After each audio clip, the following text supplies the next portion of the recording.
When I was 297 pounds and I was fat as hell trying to be a Navy SEAL, the scariest thing in the world to me, even to this day, was that that could have been the rest of my life.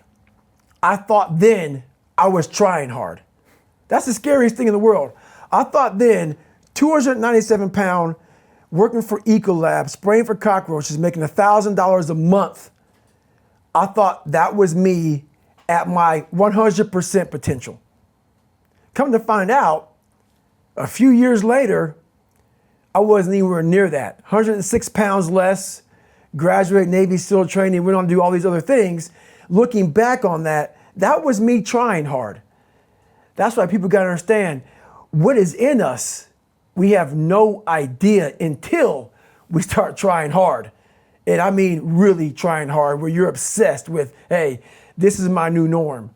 My new norm is that, wow, this isn't always fun. It's not always meant to be fun. And that's when you know you're trying hard. Is that, and so people listening to us that maybe are at 20% or 30%, how do they shatter that myth that they've been telling themselves, you know, about, yeah, I'm going hard, I'm going max, and yet they're not seeing the results? Like, how do they actually shake themselves out of that? Because there's a great quote, I think it's by this guy named Richard Feynman, who says, the first principle is that you must not fool yourself, and you're the easiest person to fool. Mm-hmm. So we construct these crazy Disneyland realities in our brain, right? And then feed it back to ourselves. How do you shatter that? Well, your first thing, you're fighting, we all have two people. We all have two people. And I'm not saying you're crazy. We have the easy voice, which is that 20% telling yourself that I'm easy at 90% of my full potential, maybe 100% at that 20%. That's that voice that we all love. That's that very comfortable voice, that's that mommy holding you saying it's going to be okay. Doesn't care how good you are, just loves you. Just loves you no matter how messed up you are in life. That's where you want to be at. So that's that one voice. This other voice that we walk very far away from is a voice saying, hey man, you ain't doing shit. So we try to get this voice out of our head completely. And we live over here in this land. So what you have to do first is turn up this voice over here. The voice saying things to you that aren't nice. That it's in our head saying, you know what, man, dude, you're not doing shit. You're not I mean, and it's not putting yourself down. People take this the wrong way in this new society. I'm not saying to put yourself down. I'm saying listen to the truth.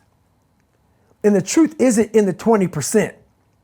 The truth is in this other part of your brain saying, look, man, you're wasting a bunch of percentage here. We have 80 more percent that we're not tapping into, because in this other 80% is suffering, pain, failure,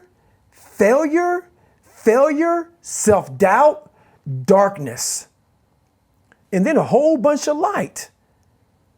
But to get to this light, you got to go through all of this shit. So a lot of us know that. We know. We do know deep down. Yeah, I can get over here, but over here, man, this is much better, because I got to go through this journey that is not fun. This from 20 to 100%, this shit in between is not fun. So we decide to live over here. So everybody goes, how do you do that? You know exactly how to do that. You know exactly, it's not a magic trick. There's nothing I talk about in that book that's a magic trick. It's all back down to a very primitive mindset of we just have to do. It's like breathing. Breathing becomes normal. Like we don't even know that we're doing it. That's how you have to live your life.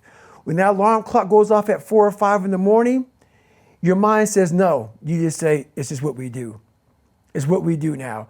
Because to get to where you want to go, the amount of pain involved, I'm not saying physical, I'm not saying you got to break yourself off.